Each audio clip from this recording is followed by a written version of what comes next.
we're holding. We just learned the Mishnah. The Mishnah in the beginning of the second parak. There is one detail in the Mishnah that we're going to begin with. The Mishnah began with that they saw the Kayin coming down, and the Kayin just separated some ashes. So the Mishnah began that what do all the other Kohanim do? They go, they wash their hands with the kiyar, they take their shovels, they take their forks, and what do? They go and they remove the fats and the limbs from the Mizbeach. Step number one. Step number two is they pile up the ashes onto the tapuach. So a two-step process that we have going on over here. Again, number one is they remove all the ivarim and pedarim, the fats and the limbs. All the fats and the limbs they remove. And number two is they pile up the ashes. Now we have this thing called the tapuach. Now the tapuach, we said we know it as an apple, but what's a tapuach? A tapuach is that central ash heap. The central ash heap. And the Mishnah taught us that at times the central ash heap got how big? Taught the Mishnah that the central ash heap could get 300 core big. Says the Gemara, and here we go right now, Chav Tesam and Aleph. The Gemara, Amar Rava Guzma. As Rabbi Kogish Jr., I don't know if you're there, you said last night so eloquently that when the Mishnah says it was 300 core, that is an exaggeration. What else is an exaggeration? Amar Rava Guzma. Hushku es ha-tamid b'koishal zav. The carbon tamid. The carbon tamid, in order to skin an animal, you want it to be well hydrated. So what do? You give the animal to drink before the shechita. Says the Mishnah, like we're going to see, is they gave it to drink from a cup of gold.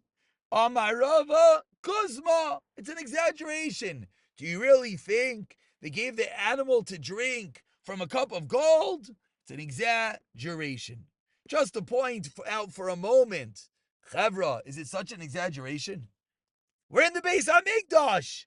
Is it such a wild thing to fathom that they gave the animal to drink from a cup of gold? I don't think it's so wild. And as we'll see in the Gemara is going to point that out. But let's get continued. Today's shiur is going to be all about guzma. Guzma is the one word you need to know. Guzma means exaggeration. Omar Ravami. Chaver, you can hear me? Ravavi, we're good? Givaldik. Rav David, Arav Tov. Mazel Tov in the cement. Who else is there? I can't see. Shalom Uvracha. No? Givaldik. Okay, let's go, Chaver. Givaldik.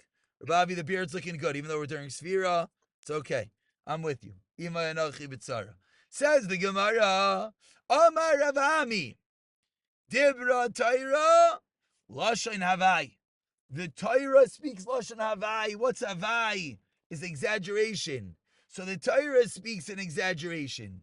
Dibra Nevi'im Lashon Havai. The Nevi'im speak an exaggeration. And Dibru Chachamim Lashon Havai. So three examples of exaggerations: Torah, Nevi'im, Chachamim. They're all speaking in exaggerations. What's the exaggeration? Explains the Gemara. Dibra Torah Lashon Havai D'chsev. Says in the pasuk, the Meraglim come back. And what do the Meraglim say about Eretz Yisrael? Arim Gedaylais. They're tremendous cities. Ubitsurais. And their fortresses, Bashamayim, that go all the way up to heaven. Really? Bashamayim Salkedaitach? Do you really think that the towers went up into heaven? Rather, what must it be? Ella Guzma. It's an exaggeration. Number one. Number two, Dibra Chachamim Lashon Havai. Hadamaran. That's our Mishnah. What did the Mishnah say? Tapuach, the central ash heap was 300 cores, an exaggeration. And Veshkos Tamid B'Kaishal Zav, the animal drank out of a golden cup, is an exaggeration. And what's number 3? Dibra Nevi'im Loshen Havai. The Siv, as the Pasuk says, V'cholam haaretz or mechalelin b'chalilim. Says the pasuk, they're playing their flutes, the chalil. And what does the pasuk say? Vatibaka haaretz. The ground broke open.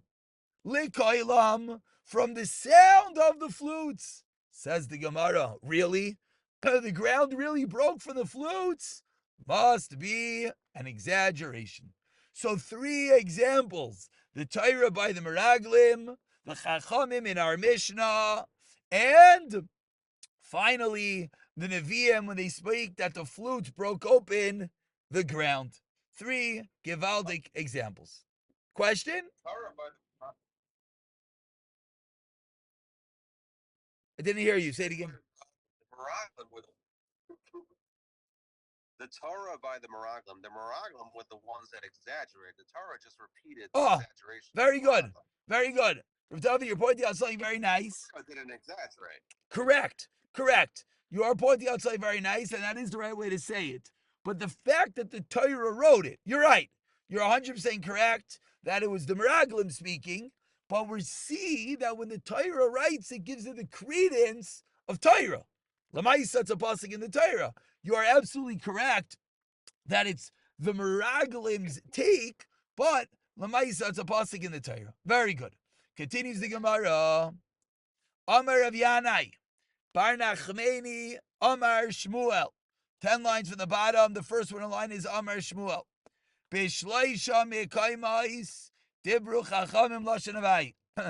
3 more places that the chachamim spoke b'lashon havai. Number 1, veluhein tapuach. That's our case of the Mishnah of the ash heap. Gefen. We'll see what that means in a moment. Uparoiches. We'll see what those 3 cases are. Le'afuke. This comes to exclude midirava. Why? Titinan. I'm sorry? Nothing happened. We're good, okay. Titinan. We learned in a Mishnah. Hishku es Tamid bekoish zav, like we just quoted, that they gave the animal to drink from a golden cup.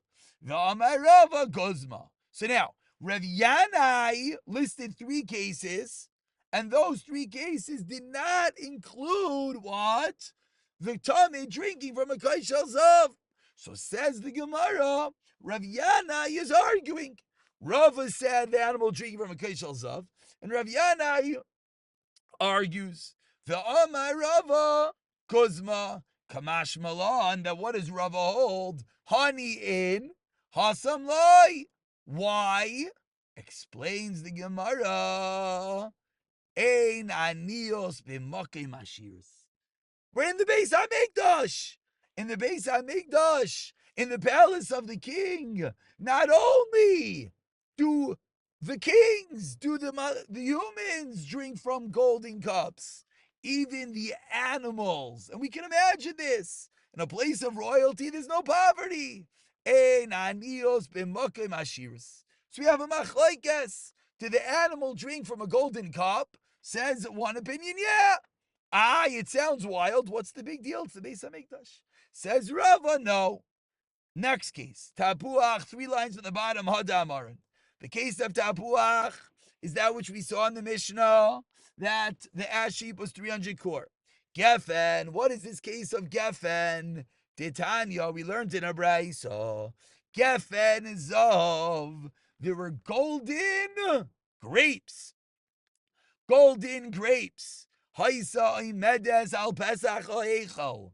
Golden grapes at the entrance to the Beis HaMikdash. Umudla al gabe klansais. And they were hanging down over klansais, over like a beam. V'chol mi shemisnadi. Let's say you wanted it one day. I want to give to the Beis HaMikdash. You know you do? You say, you know what I do? I'm going to give a golden grape. Allah, you go up as we turn over to Chavtesim Beis, Oy Gargir, Oy Eshkol, either one singular golden grape, a eshkol, or a whole cluster of golden grapes, maybe you bring it, v'tayla and you hang it on this golden grape cluster.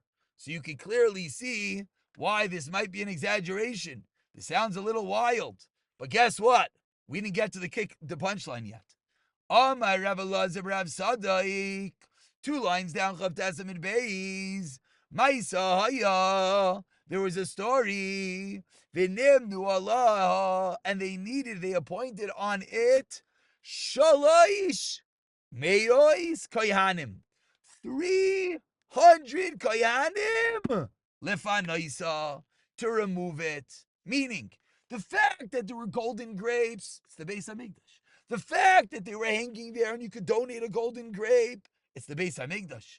But the fact that it said they needed 300 Koyanim to remove it, that says the Gemara, that must be an exaggeration. So exaggeration number 2 is the size of these incredible golden grapes, that it said it was required the Hanim to remove it. And finally, Paraiches. What's the case of the Paraiches? Titanan. Listen to this one. The Paraiches was the curtain as you walk into that separated between the Kodesh and the Kodesh HaKadoshim. Rabbi Shimon ben Gamliel Omer, 4 lines down, says Rashbag Mishom Rav Shimon Askan.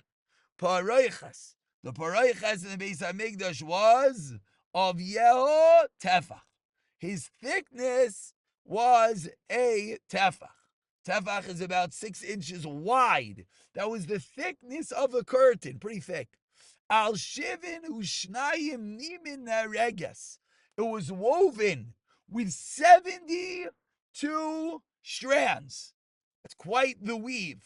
72 strands. It was nareges. And guess what? We didn't finish yet. Valkol nima v'nima. And each and every strand was Esrim ve'arba chutin, 24 strings. Esrim ve'arba chutin. Now, I don't know if you know math. I don't. But I just did the math on a calculator. 72 strings made out of 24 strands is 1,724 weave per thing. It's pretty crazy. Says the Brisa, Arka, the length of the Paraiches was what? Arba'im Amma, 40 Amos. V'rachva, the width was Esrim Amma, 20 Amos. Umishmainim Ushtayim Riboy. Now, Shmainim Ushtayim is a little bit difficult. It sounds that it was 82 in area. We'll see in a moment what that means. But let Na'asis, Ushtayim Oisim B'chol Shana. And they made 2 of them every year, Shana v'Shana. And this is the exaggeration. So it's this massive curtain, an amma thick, 72 strands of 24 strings. And how many koyanim? Ushalosh me'os koyanim matbilin oisai. It required 300 koyanim to dip it into the mikvah. To tell me that it required 300 koyanim to dip it in the mikvah, that is the exaggeration. So it says the Gemara, a third case of an exaggeration was how many koyanim were required to toivel this paraichas. The paraichas that size, you might need 300 Very good, Ravi. I was thinking like you. I'm thinking like, the tarp that they used to roll over to cover like the baseball fields. I don't know. It's pretty massive. So the answer l'chayra is that the end of the day, it must have been as big as it was. To require 300 kahanim is just too much, and that's the exaggeration. I gotta hear a little bit like you're saying. Just one more detail. It said that it was umishmainim ushtayim riboy. So what does that mean? So the Mefarish explains what this means is that it was made umishmainim ushtayim riboy haisanasis. They translate that to mean that it was made by children, young girls that were not yet tamei nida.